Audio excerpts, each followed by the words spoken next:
Module 5, Concussion Management.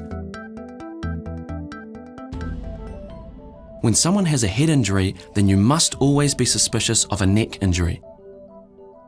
Do not attempt to move an unconscious person unless it is absolutely necessary. If the person is unconscious, keep the airway clear, check that the person is breathing, send for help, but stay with the person till that help arrives. With a conscious person, check to see if there is bruising or bleeding. If bleeding, press firmly with a clean bandage. Ice will reduce the effects of bruising.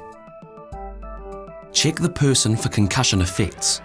If symptoms are present, it is important to note the approximate duration of the symptoms. Certain symptoms demand that the person be taken immediately to an emergency medical service. These include any period of unconsciousness, convulsions, vomiting, blood or watery fluid in the ears, or unusual sleepiness. If the person's symptoms, especially headache, get noticeably worse, emergency medical services should be sought. All observations of the person are potentially useful. It is particularly helpful if you write down your observations. The incident reporting form at your school is the best place to record the description of the incident and the person's injuries.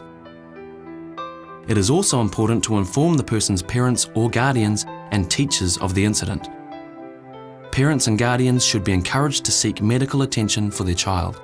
They should also be encouraged to observe the person for any possible deterioration of their condition. Teachers should be informed of a probable concussion in order to recognise possible changes in school performance or behaviour.